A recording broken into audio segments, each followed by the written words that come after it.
pemerintahan Jokowi ini seringkali mempublish bahwa angka kemiskinan masyarakat Indonesia terus mengalami penurunan. Tapi paradoksnya, kenapa angka bansosnya meningkat? Itu yang lupa dipikirkan oleh para capres dan cawapres, bagaimana kelas menengah yang rentan ini juga sebetulnya perlu perlindungan. Masalah kesejahteraan sosial, perspektif pendidikan juga jadi penting. Jangan-jangan yang membuat orang tidak mampu itu karena rendahnya tingkat pendidikan. Assalamualaikum warahmatullahi wabarakatuh. Pemirsa Suara NU dimanapun Anda berada. Sesi kali ini saya ditemani oleh akademisi dan juga tokoh muda NU. Saat ini beliau menjabat sebagai wakil rektor di Universitas Nahdlatul Ulama Jakarta atau Unusia Jakarta. Siapa lagi kalau bukan abang kita semua, Bang Dwi Winarno. Assalamualaikum Bang. Waalaikumsalam warahmatullahi. Gimana, sehat Bang? Alhamdulillah, so far so good. Meskipun udah jadi wakil rektor, saya panggilnya abang aja lah. Jadi pemirsa, Bang Dwi ini kita kenal sebagai pemikir di salah satu organisasi NU namanya Pergerakan Mahasiswa Islam Indonesia atau PBPMII. Dulu beliau pernah menjabat sebagai ketua kaderisasi yang fenomenal ya, karena cukup digandrungi dengan rambut gondrongnya. Ya. Tapi sekarang udah dipotong ya Bang ya? Perubahan rambut, jadi rambutnya mengalami trouble, sekarang keriting-keriting jadi susah diatur. Oh gitu ya, bukan karena bacaannya beda. Bukan. Dulu kan masih filsafat ya. Oke. Selain itu tentu ya beliau juga kita kenal sebagai sosok yang pengkader dan banyak sekali kiprah dan tulisan-tulisan beliau soal kaderisasi, soal PMI, soal NU dan banyak hal ya. Hari ini kita akan membincang soal yang lagi rame nih Bang, gak apa-apa ya. Okay.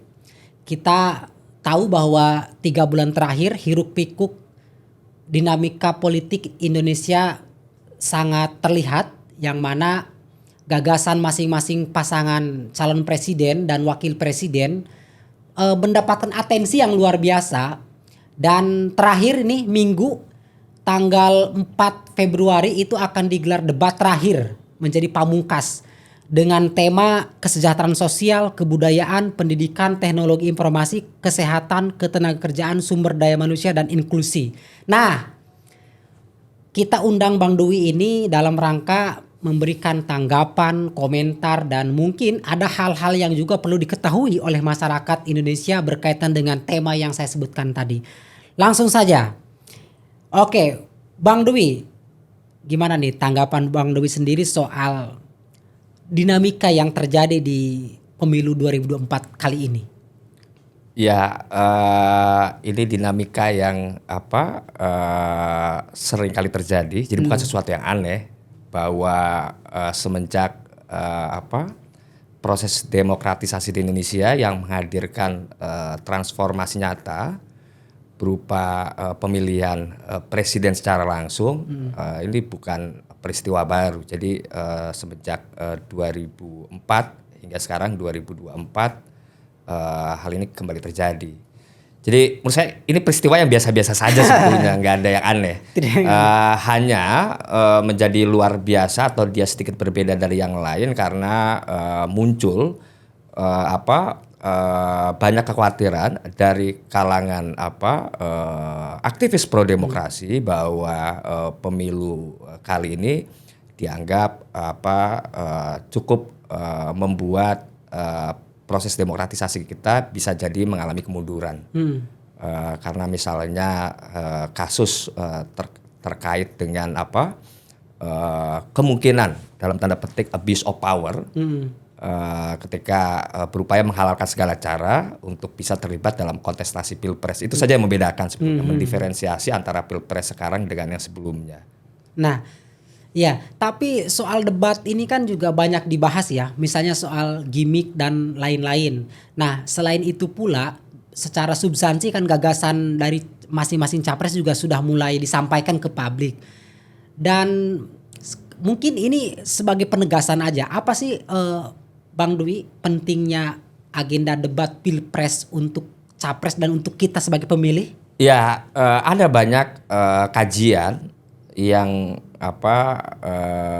menguji sebetulnya seberapa efektif debat kandidat dalam proses pemilihan presiden.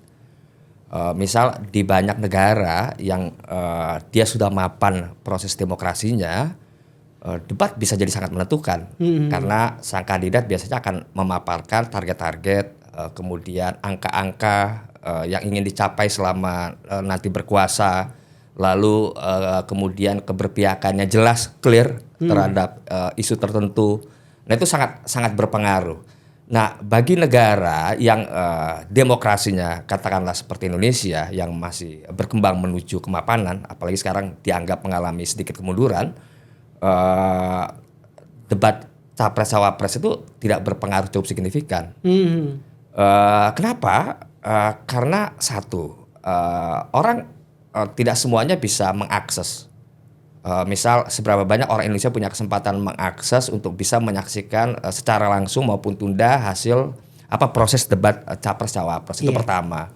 Yang kedua, orang yang menonton itu kebanyakan sudah punya preferensi politik yang jelas. Misal kalau dia sudah punya pilihan terhadap kandidat X, dia akan pilih kandidat X. Seberapapun kandidat lain dan lain-lain itu mencoba merasionalisasi dengan cara-cara argumentasi yang lebih baik, itu belum tentu akan berpindah. Karena yang gampang itu sedikit sekali. Jadi orang menonton debat capres cawapres itu karena umumnya sudah punya preferensi politik dan pilihan politik yang jelas.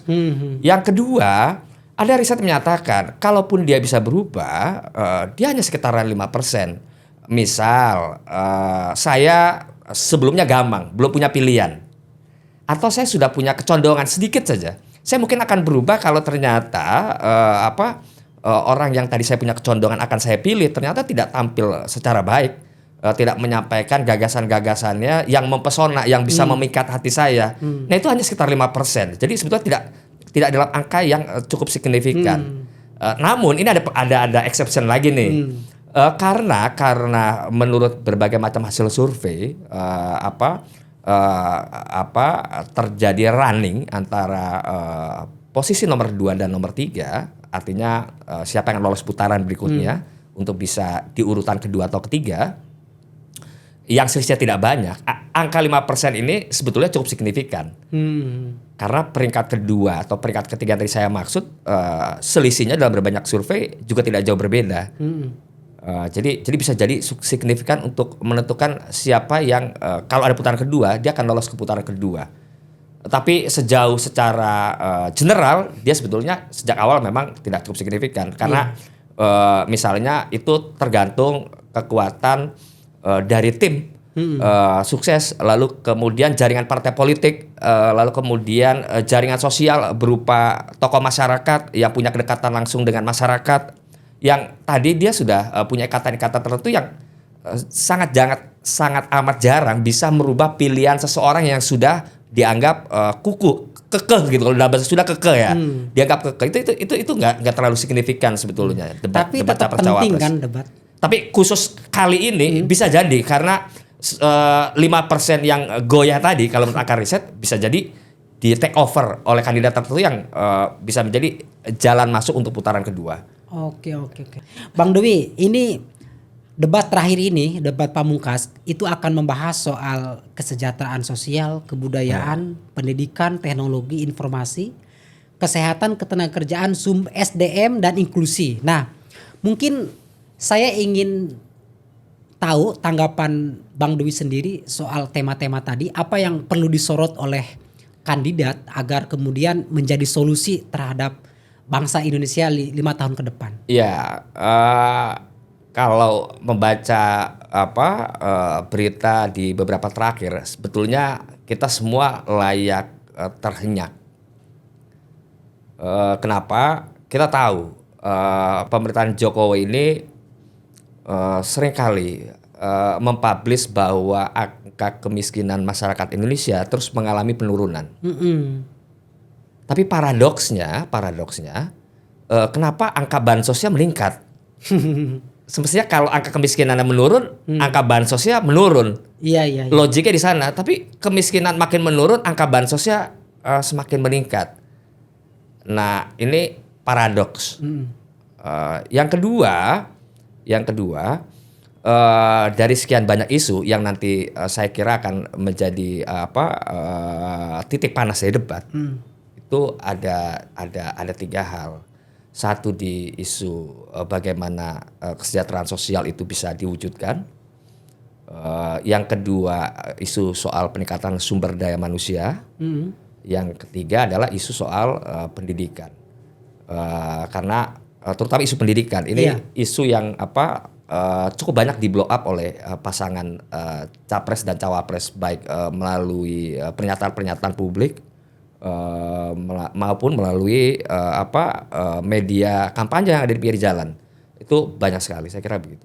Ya, tapi kalau dalam konteks kesejahteraan sosial, misalnya apa yang mungkin bisa sama-sama dijadikan strategi bagi kandidat agar misalnya kemiskinan tuh benar-benar secara nyata memang turun dan bisa ditekan lagi sehingga kekhawatiran-kekhawatiran makin banyaknya meningkatnya kemiskinan itu tidak terjadi gitu. Iya.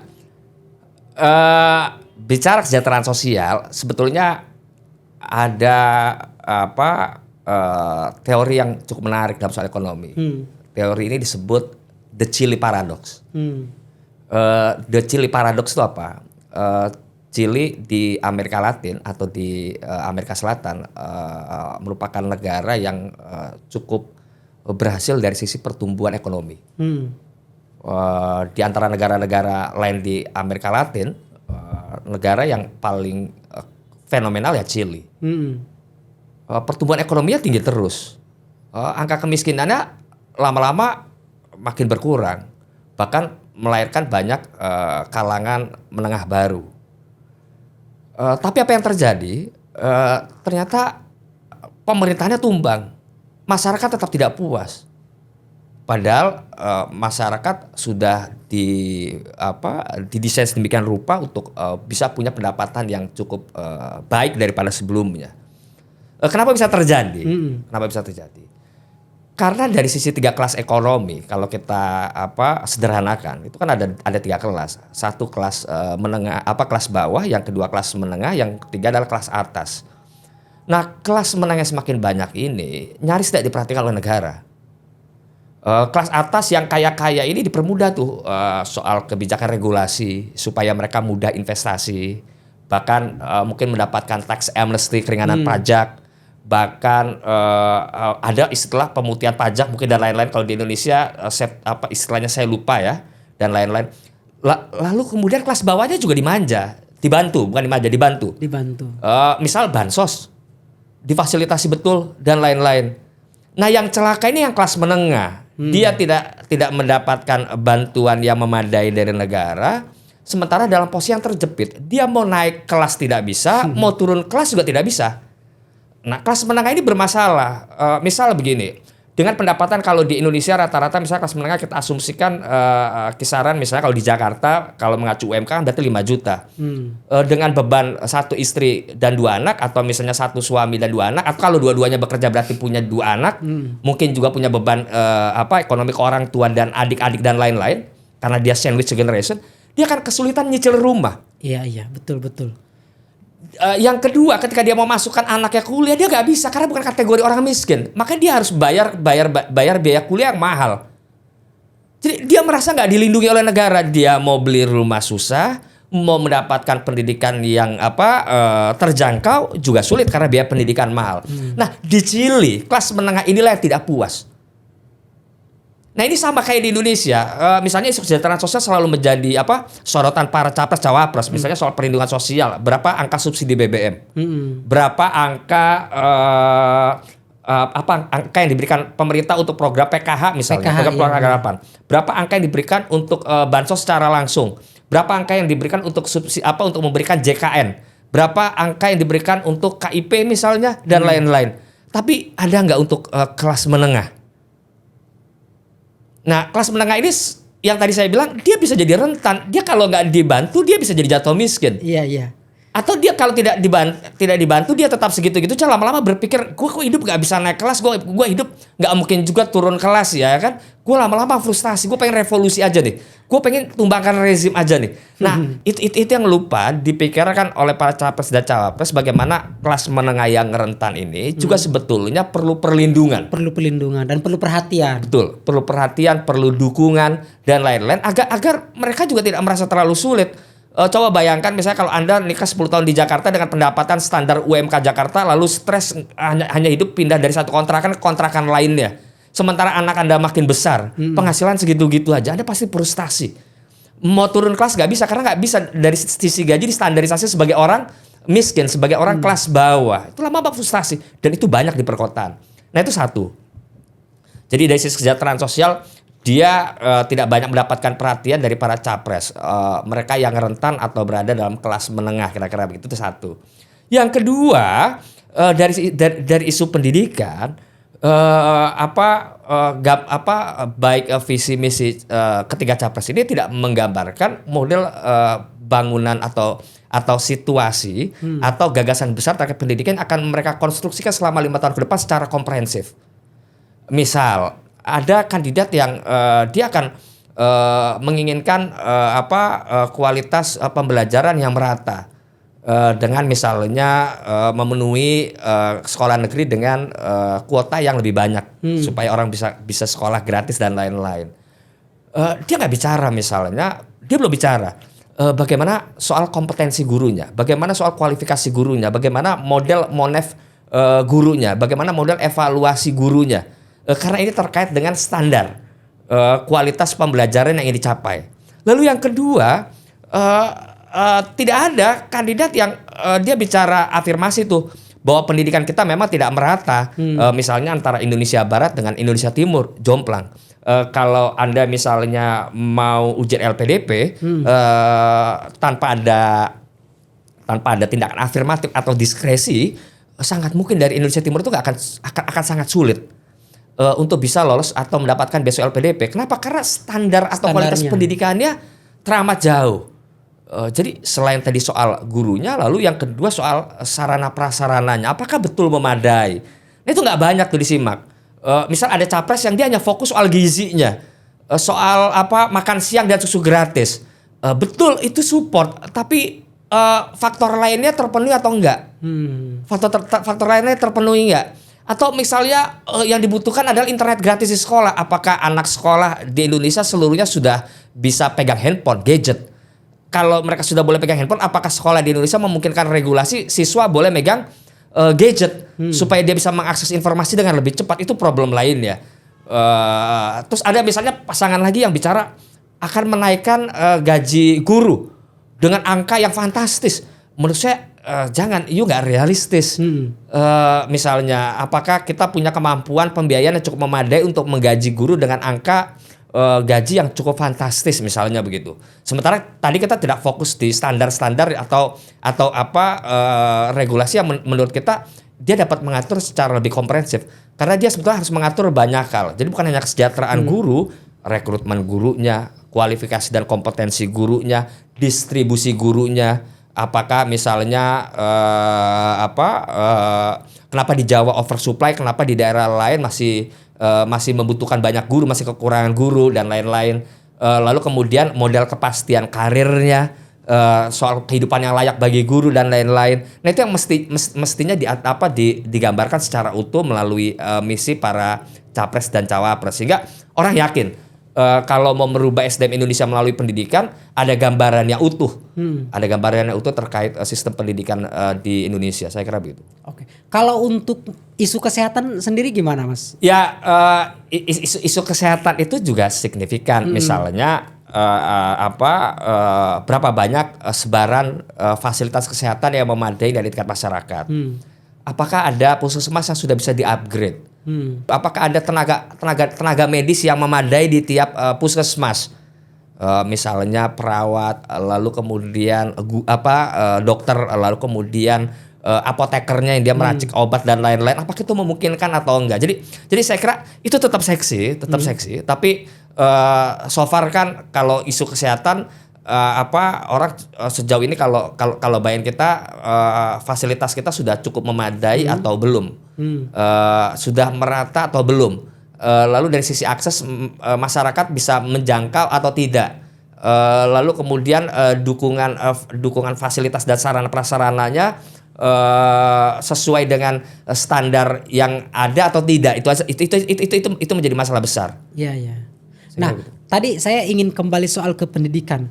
Soal pendidikan tadi, bagaimana dengan anggarannya sendiri? Apakah bisa kemudian pemerintahan ke depan menaikkan anggaran untuk pendidikan agar SDM itu ya meningkat, bicara soal kualitas? Iya, ini kan amanat undang-undang ya. Anggaran pendidikan adalah 20%. Nah, kita tahu PDB kita terus meningkat. Kita tahu anggaran belanja negara kita melalui APBN juga terus meningkat, maka secara otomatis sebetulnya anggaran pendidikan kita juga sudah meningkat. Hanya problem berikutnya, apakah tata kelola soal kebijakan keuangan ini yang terkait dengan isu pendidikan, dia menjadi tepat sasaran atau tidak. Misalnya begini. Di Banten sekolah negeri itu gratis dari SD sampai SMA. Iya. Sama persis dengan di Jakarta. Tapi kenapa output siswanya berbeda? Iya. Kenapa? Karena bisa jadi standar kualitas gurunya beda, metodologi pengajarannya berbeda, sarana prasarana pendukungnya juga berbeda. Padahal Jakarta Banten itu hanya 2 jam. Betul. Jakarta Bekasi juga sama. Terus kita imajinasikan bagaimana kalau kita bandingkan Jakarta dengan Flores, Jakarta dengan Sumba. NTT misalnya. Iya, Jakarta dengan Bovendigul, yang terdekat saja tidak equal, apalagi yang jauh pasti jauh sekali. Nah, mungkin nggak ada gagasan yang muncul soal pemerataan ini secara lebih rigid, sehingga orang misalnya betul sama-sama gratis, tapi kualitas pendidikan yang didapatkan pun sama-sama berkualitas, tidak berbeda. Bukan soal sama gratisnya. Kualitasnya kita masuk sebetulnya ke fase yang berikut. Kualitasnya sudah sama atau belum? Iya betul. Nah, kalau tidak belum, kenapa terjadi kesenjangan?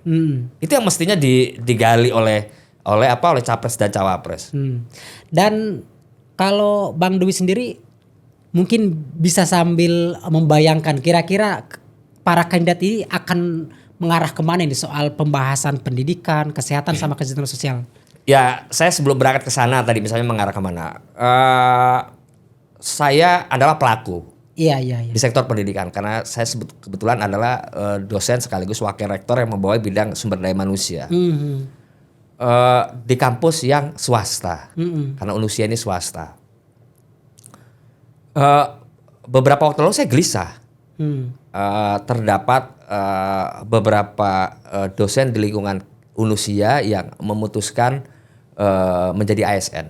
Mereka ikut pendaftaran CPNS, lalu diterima, diumumkan dan lulus. Pertama, problem kita di kampus swasta, negara tidak terlalu peduli. Kampus negeri ditopang APBN, ditopang APBD, lalu ditopang jam terbang. Mereka sudah puluhan tahun berdiri dan lain-lain. Sementara mungkin banyak kampus swasta baru berdiri dan lain-lain. Unusia baru berdiri 2015. Kita sudah berupaya, misalnya memberikan pendapatan yang sesuai dengan size Unusia. Ada gaji, ada honor, ada insentif, ada reward, kemudian ada subsidi kalau mereka ingin kuliah lagi S3. Bahkan biaya untuk mengikuti pelatihan-pelatihan, kegiatan-kegiatan asosiasi dosen dan lain-lain. Lalu tiba-tiba pemerintah membuka lowongan, kemudian meluluskan, tidak memberikan kompensasi apapun terhadap kampus swasta yang sudah sekian tahun memperjuangkan si dosen tersebut. Misal, si dosen tersebut sudah punya jabatan fungsional. Orang untuk bisa punya jabatan fungsional dia harus punya NIDN. Dia harus menjalankan tridharma perguruan tinggi. Dia harus mengisi BKD. Dan hampir semuanya difasilitasi oleh kampus. Artinya kampus pada saat itu memandang dia sebagai aset, sebagai investasi masa depan kampus. Tiba-tiba lenyap diambil alih oleh negara.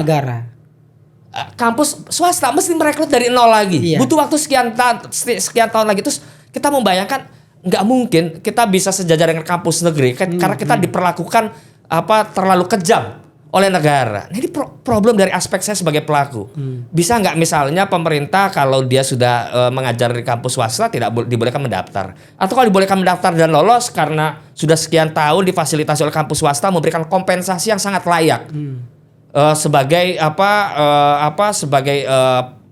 balas budi terhadap kampus swasta yang sudah mendidik mendidik dosen-dosen tersebut sehingga mereka layak menjadi dosen di kampus negeri. Saya kira begitu. Nah, itu kita rasakan betul tuh. Kita tidak ditopang oleh APBN, kita tidak ditopang oleh APBD, sementara resource kita, sumber daya manusia kita dirampas oleh perguruan tinggi negeri. Nah, ini problem negara. Sementara capres dan cawapres ini berpandangan bahwa kualitas pendidikan itu tidak hanya mesti di kampus negeri, tapi kampus swasta juga ditopang. Terus gimana kita mau ditopang kalau fenomena yang tadi contoh yang saya sebutkan terus-menerus terjadi? Sementara begitu akreditasi yang ditanyakan berapa banyak dosen yang sudah punya jabatan fungsional. Kalau sudah punya jabatan fungsional, apakah dia lektor 200, 300 atau lektor kepala atau bahkan dia sudah menjadi guru besar? Itu butuh waktu belasan tahun. Betul. Nah, tiba-tiba aset kita dirampas karena keinginan dosen tersebut, misalnya karena dia ingin mencari kampus yang lebih dekat dengan orang tuanya, alasannya dan lain-lain. Padahal di swasta mereka sudah misalnya kalau di Unusia mereka diikutkan BPJS Ketenagakerjaan supaya mereka mendapatkan uang pensiun, jaminan hari tua, bahkan kecelakaan pada saat di tempat kerja dan lain-lain. Tapi mungkin itu kurang memikat mereka. Lalu negara membuka lowongan yang jauh lebih memikat. Mestinya negara bertanggung jawab atas terjadinya migrasi, memberikan kompensasi terhadap kampus swasta. Nah, itu contoh kecil di mana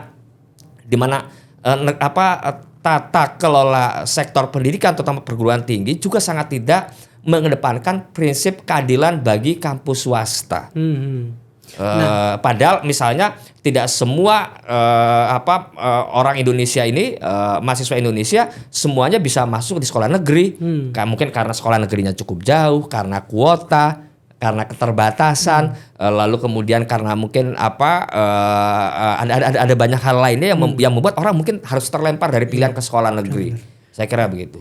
Nah, agar kemudian lembaga pendidikan swasta ini mendapatkan kompensasi, apa yang dibutuhkan? Apakah undang-undang kah, peraturan pemerintah atau apa? Ya, mestinya itu bisa digambarkan oleh capres-cawapres yang misalnya dia ingin menghilangkan kesenjangan dunia pendidikan kita. Kita tahu misalnya begini, kenapa muncul sistem zonasi? Sebab sistem di luar dengan sistem sebelumnya, misalnya orang lebih tertarik masuk ke sekolah-sekolah unggulan, padahal sama-sama negeri. Kenapa mesti ada sekolah unggulan? Karena di sekolah itu siswa menjadi berprestasi. Misalnya sekolah prestasi itu dia juara kompetisi matematika kah, juara olimpiade fisika kah, lalu kemudian dari sisi persentase misalnya sebagian besar bisa diterima di perguruan tinggi negeri. Lalu kenapa ada sekolah negeri yang nggak begitu? Yang tidak banyak prestasinya. Itu yang membuat kemudian perlu ada sistem zonasi kan. Oke, sistem zonasi ini supaya dia lebih berkeadilan bahwa warga di sekitar sekolah unggulan itu bisa diterima. Maka sekolah unggulan tadi akhirnya mau tidak mau konsep sekolah unggulan itu lama-lama makin berkurang kan karena ada sistem zonasi sehingga orang masuk ke sekolah berdasarkan zonasinya. Maksud saya, kenapa masyarakat dulu berpikir lebih baik memasukkan anaknya ke sekolah yang bagus atau unggulan? Karena ada kesenjangan di antara sesama sekolah negeri. Jadi kita jangankan ke sekolah swasta, di sekolah negeri pun kesenjangannya sangat banyak terjadi sehingga orang tua tidak bisa memilihkan anaknya sekolah yang terbaik berdasarkan standar pengetahuan yang dia miliki. Misalnya tadi berdasarkan prestasi-prestasi yang saya sebutkan, orang nggak bisa. Nah, yang saya maksud sejak awal adalah ada banyak problem untuk membangun standar yang sama. Misalnya kalau soal guru tadi, kualifikasinya sesuai atau enggak, kompetensinya sesuai atau enggak, metode pengajarannya sesuai atau enggak, kurikulumnya direview terus atau enggak, kemudian support sarana prasarananya sama atau enggak, buku yang digunakan sama atau enggak, kemudian ada enggak evaluasi untuk guru-guru yang sudah jadi ASN itu, misalnya evaluasi 2 tahunan. Evaluasi itu kalau menggunakan metode evaluasi misalnya evaluasi 360 derajat.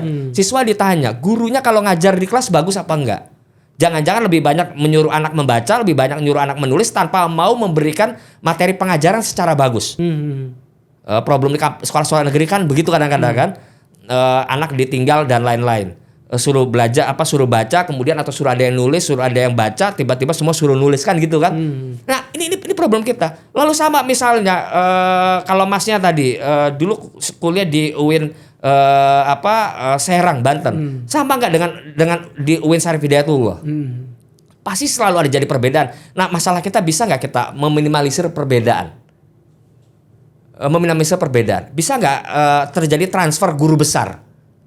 Bisa nggak rotasi tenaga kependidikan yang terkait dengan pembenahan sumber daya manusia supaya ada standar sama terkait pelatihan bagi staf, bagi office boy, bagi tenaga keamanan dan lain-lain. Nah, menurut saya itu yang mestinya disorot oleh Pak Capres dan Cawapres. Jadi kalau cuma sekedar saya ingin pemerataan tanpa gagasan komprehensif itu omong kosong. Saya ingin gizinya terpenuhi tanpa sarpras dan tenaga pengajar yang memadai itu juga omong kosong. Saya ingin tiap orang bisa satu keluarga satu sarjana itu juga omong kosong. Masalahnya dia sarjana di kampus yang mana sementara kampus juga mengalami disparitas. Iya. Jangan-jangan sekedar asal kuliah, asal lulus. Jadi harus dipertegas lagi. Ya harus dipertegas. Kalau dia pengen kampus swasta, ya ayo dong support kampus swastanya secara bagus. Jangan juga diperlakukan diskriminasinya terlalu besar dengan kampus negeri. Difasilitasi, dibiayai, tapi tenaga pendidiknya nyomot yang terbaik dari kampus swasta. Menurut saya begitu. Padahal secara jumlah banyakkan swasta ya. Iya banyak swasta. Ya karena kampus negeri kan tidak mencakup tidak ada di seluruh kabupaten kan. Iya betul. Lalu yang kedua tadi karena kelasnya terbatas, kuotanya juga terbatas kan. Maka dia mestinya sama-sama saling membutuhkan, saling bekerja sama. Jadi jangan menganggap sekolah swasta itu kompetitor yang mesti ditakuti. Bisa nggak dia menjadi ikut mensupport karena negara belum bisa sepenuhnya terlibat dalam proses atau proyek mencerdaskan kehidupan bangsa, dia membutuhkan partisipasi masyarakat, maka sekolah atau kampus swasta ini tetap dibutuhkan. Kira-kira begitu konteksnya. Berat juga ya PR pemerintahan ke depan ya? Iya, mestinya dengan anggaran yang ada, kalau tata kelola keuangan itu disusun berdasarkan skala prioritas yang memadai, lalu berdasarkan pikiran-pikiran komprehensif yang benar, maka mestinya mimpi-mimpi yang tadi saya sampaikan bisa terrealisasi. Tapi 5 tahun tuh cukup nggak waktunya bicara soal pendidikan? Politik itu kan kesinambungan. Ya tidak pernah ada yang bisa memutus secara total, itu nggak pernah ada. Even dari Soekarno ke Soeharto juga pasti ada keberlanjutan yang dinikmati oleh Soeharto pasca Soekarno misalnya. Meskipun kita bisa saja membuat mereka ini berbeda secara ideologi, berbeda kebijakan politik luar negeri, berbeda prioritas pembangunan dan lain-lain. Tapi itu kan keberlanjutan. Nggak ada yang pernah memulai dari nol. Bahkan Soekarno pun juga melanjutkan kan. Misalnya model-model tatanan yang sudah ada dibangun oleh pemerintahan kolonial sebelumnya. Kira-kira begitu. Meskipun tidak banyak, hanya segelintir. Misalnya KUHP itu kan keberlanjutan. Sistem hukum kita. Hukum Belanda. Misalnya begitu ya. Jadi maksud saya 5 tahun pasti sulit. Nggak akan bisa sepenuhnya terrealisasi. Tapi kalau pondasinya benar, tiangnya benar, tahapannya benar, itu adalah proses yang kita yakini menuju ke arah yang tepat. Kira-kira begitu. Jadi yang kita butuhkan adalah orang yang berada dalam posisi atau jalur yang tepat membuat itu terus-menerus terjadi. Siap. Karena proses pilpres dan lainnya kan hanya pergantian tongkat estafet. Bahwa ada koreksi, ada kritik itu nggak akan pernah bisa total 100%. Karena pasti tetap ada dilanjutkan. Siap. Nah begini Bang Dwi, kaitannya dengan kalau tadi kan bicara soal pendidikan, kemudian kesehatan sosial. Nah sekarang soal budaya. Banyak kalangan yang mengkhawatirkan bahwa budaya kita ini bisa tergerus hanya karena ya akulturasi budaya luar yang terlalu masif masuk ke kita. Nah, Bang Dwi sebagai wakil rektor, sebagai akademisi melihat ini seperti apa? Ya sebetulnya satu masalah itu tidak bisa dilihat hanya dari satu perspektif. Oke.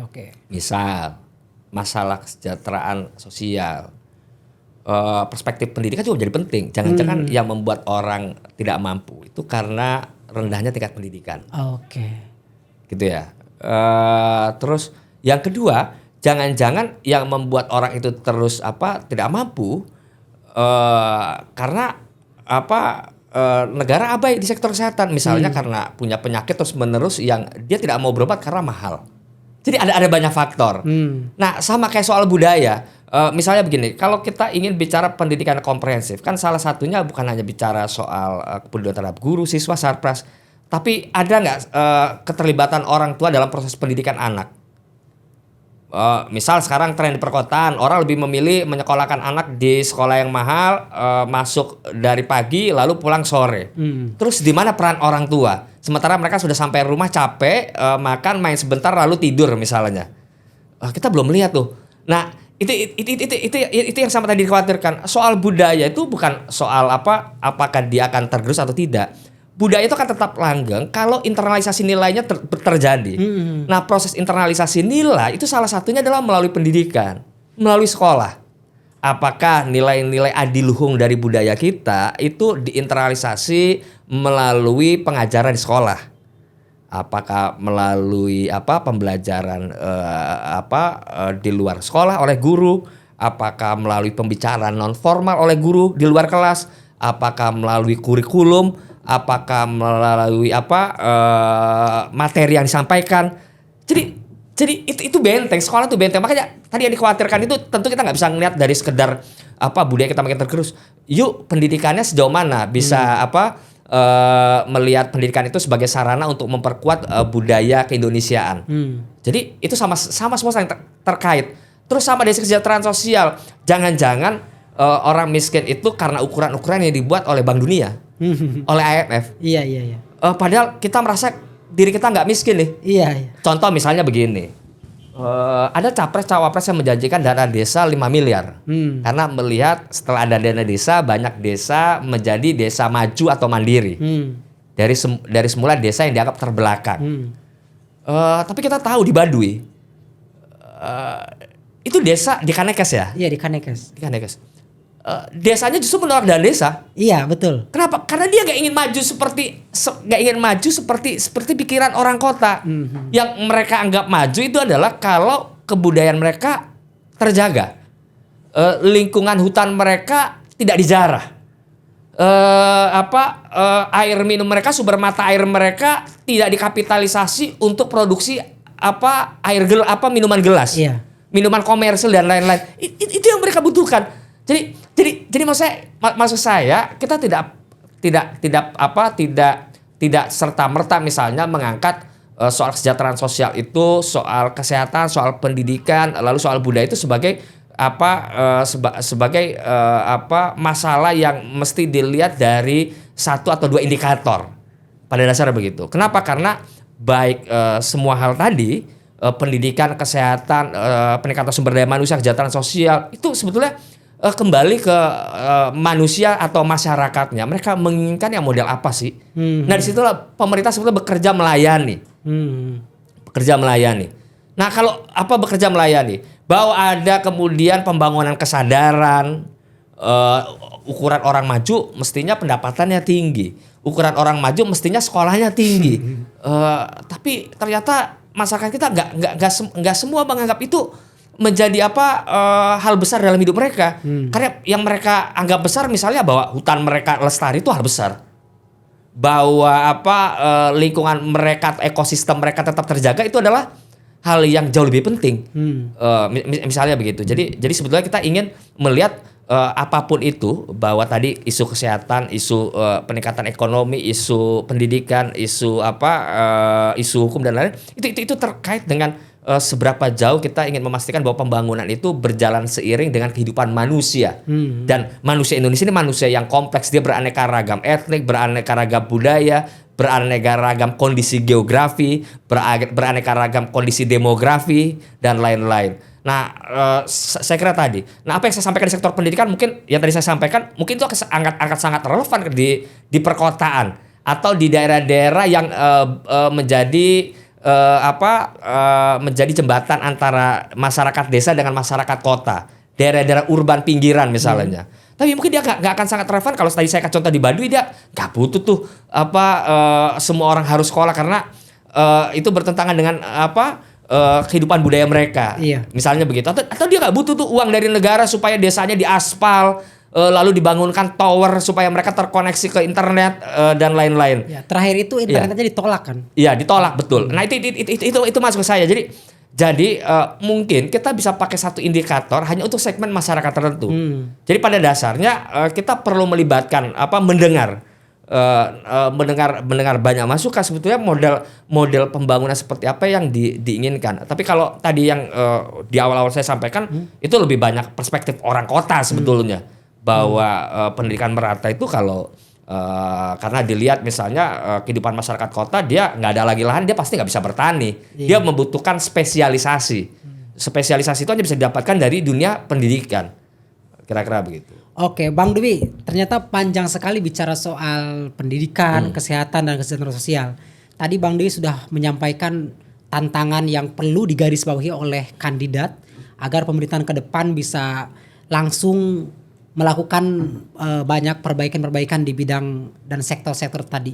Nah, mungkin sebelum masuk ke penutup Bang Dwi, kiranya mungkin Bang Dwi bisa memotret dari mulai era Soekarno, kemudian Orde Baru, kemudian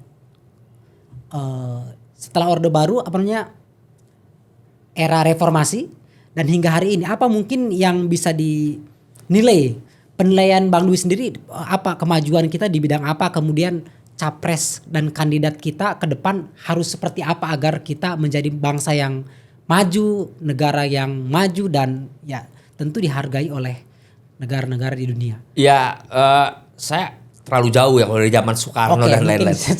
Iya, saya mau bicara yang masa kini aja nih. Oke, mungkin 10 tahun terakhir loh. Iya, misalnya begini,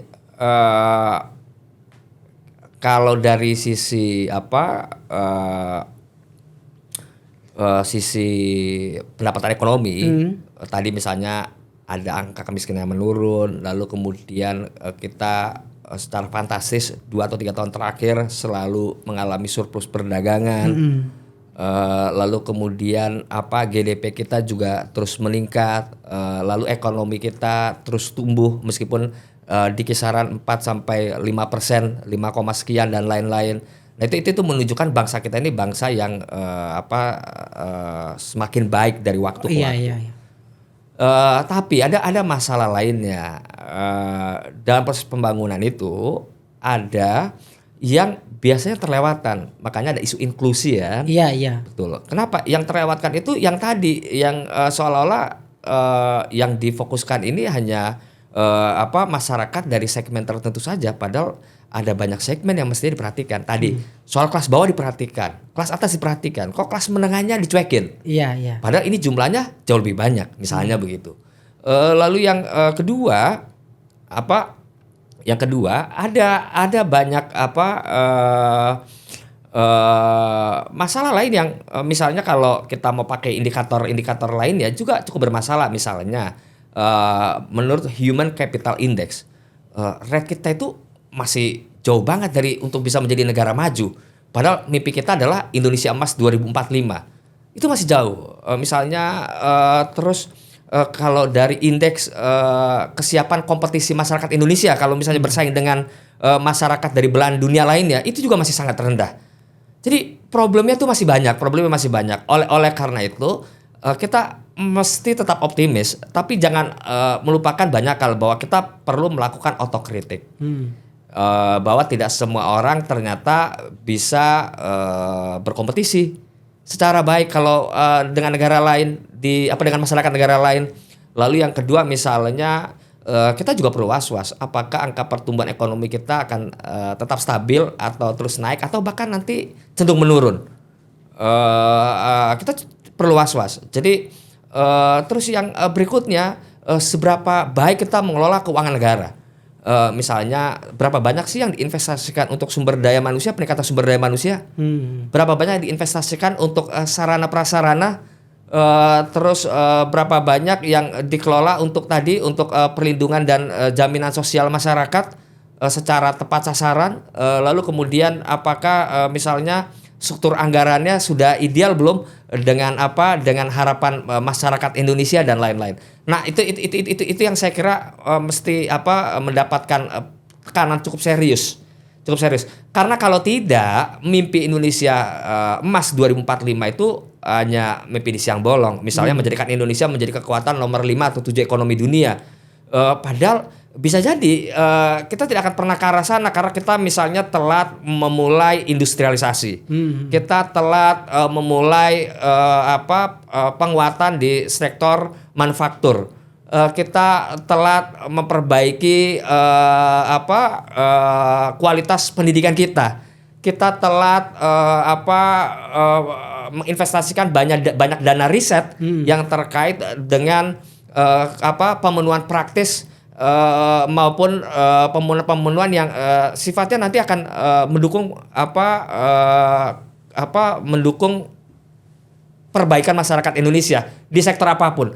Jadi saya kira Pilpres itu adalah salah satu cara apakah Indonesia sedang bergerak ke arah jalur yang tepat atau melenceng atau bahkan berbalik mundur. Karena yang kita butuhkan adalah the man on the right place. Jadi orang yang betul-betul di tempat yang tepat, yang mengerti bahwa sekarang kita perlu bersyukur GDP kita makin bagus, APBN kita makin bagus, rasio hutang kita masih tidak terlalu mengkhawatirkan, ya kan? Nah, karena proses bersyukur itulah mestinya dana itu bisa dikelola secara efektif dan lebih baik.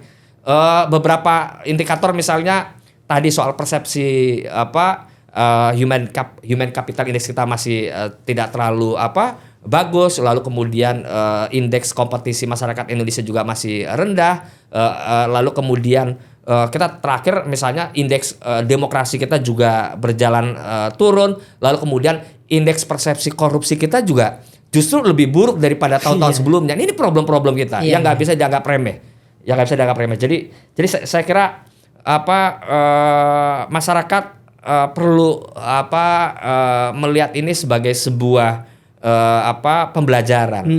Proses politik memberikan kita kesempatan melalui debat cawapres untuk menilai sebetulnya seberapa serius mereka ketika berkuasa itu punya perencanaan yang jelas membangun Indonesia. Itu yang mestinya membuat Pilpres ini menjadi menarik. Oke. Adu gagasan dan kita bisa tahu gambaran Indonesia 5 tahun ke depan. Siap. Bang Dwi, tadi sudah banyak yang diingatkan oleh Bang Dwi untuk kita. Saya semacam diberikan pengingat lagi bahwa ternyata masih banyak sekali persoalan-persoalan yang harus diselesaikan oleh bangsa Indonesia, terutama oleh pemerintahan 5 tahun ke depan. Dan terima kasih banyak Bang Dwi sudah hadir di Suara NU. Saya terima kasih sudah diundang di Suara NU. Siap Bang Dwi. Semoga langgeng, bukan cuma suara-suaraan sesekali. Siap Bang Dwi, mohon doanya. Dan yang paling penting mudah-mudahan Bang Dwi sehat selalu. Amin. Sukses selalu dan mudah-mudahan kita bisa berjumpa di lain kesempatan. Terakhir mungkin kiranya ada closing statement dari Bang Dwi untuk Indonesia 5 tahun ke depan, terutama melalui capres-cawapres yang sedang berjuang untuk memenangkan Pilpres ini. Iya, harapannya adalah bahwa siapapun yang kelak terpilih itu menanggung beban yang cukup banyak. Jadi kemenangan nanti itu bukan kemenangan yang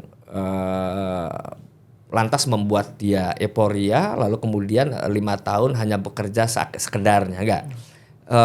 Kemenangan itu hanya stepping stone menuju masa selama 5 tahun bekerja secara baik dan sesuai harapan masyarakat. Bahwa dalam proses kerja nanti mengalami kekurangan-kekurangan itu manusiawi sekali. Iya. Ya, bahwa tidak semua bisa dipuaskan itu manusiawi sekali. Tapi yang perlu kita yakini adalah kita ini menuju ke arah yang benar atau tidak untuk menjadi bangsa yang besar. Karena populasi masyarakat Indonesia kan juga besar. Jadi ada tanggung jawab untuk membangun sekitar kalau tidak salah sekarang 270-an juta penduduk Indonesia. Nah, ini bukan pekerjaan yang mudah. pekerjaan yang membutuhkan kekuatan ide, lalu kemudian kekuatan tim ini berarti teamwork, bahwa dia membutuhkan banyak orang untuk bisa bekerja. Lalu yang ketiga adalah tidak pernah cepat puas dengan hasil yang sudah didapatkan, karena seringkali orang puas di satu sisi tapi melupakan sisi lain yang sebetulnya sama-sama juga menjadi penting. Misalnya orang selalu mengedepankan, oh ya angka kemiskinan kita selalu turun tapi kok bansosnya naik, itu kan jadi aneh. Ya, atau misalnya oh ya angka kemiskinan kita turun tapi sebetulnya kualitas manusianya makin baik atau enggak. Oh iya pendidikannya sudah gratis tapi kok standar lulusannya beda ya antara Banten dengan Jakarta, misalnya begitu. Misalnya begitu. Apakah misalnya yang lulusan SMA di Jakarta seberapa persentasenya bisa lulus kampus negeri dibandingkan dengan di Jakarta misalnya. Misal. Jadi kita tidak perlu banyak merasa cukup puas dengan hal-hal yang sudah diraih. Tapi mungkin kita membutuhkan hal lain yang perlu juga kita tingkatkan. Kalau sudah angka-angkanya tercapai, mungkin dari sisi statistik, dari sisi kuantitatif itu benar, dari sisi kualitas sudah benar atau enggak. Ya, dari sisi kepuasan publik mungkin sudah tercapai, tapi dari masyarakat lainnya tercapai atau enggak? Karena enggak semua mendapatkan keuntungan dari proses ini, pasti ada yang mendapatkan kerugian dan lain-lain. Bisa nggak yang rugi itu sama-sama bisa dapat untung? Kira-kira begitu. Bahwa apa yang dinikmati di Jakarta soal nikel di Sultra ternyata sekitar berapa pertumbuhannya tinggi karena dapat dari tambang, tapi masyarakatnya kok sebagian masih di bawah garis kemiskinan. Itu problem besar dari model pembangunan ekonomi yang menurut saya sekarang mestinya momentum untuk diperbaiki dan terus-menerus dikoreksi. Kira-kira begitu. Oke. Pemirsa, demikian perbincangan kami dengan Bang Dwi Winarno. Beliau sudah saya sampaikan tadi dan mudah-mudahan semuanya berjalan dengan lancar. Terima kasih. Wallahul muwaffiq ila aqwamit thoriq. Wassalamualaikum warahmatullahi wabarakatuh. Waalaikumsalam warahmatullahi wabarakatuh.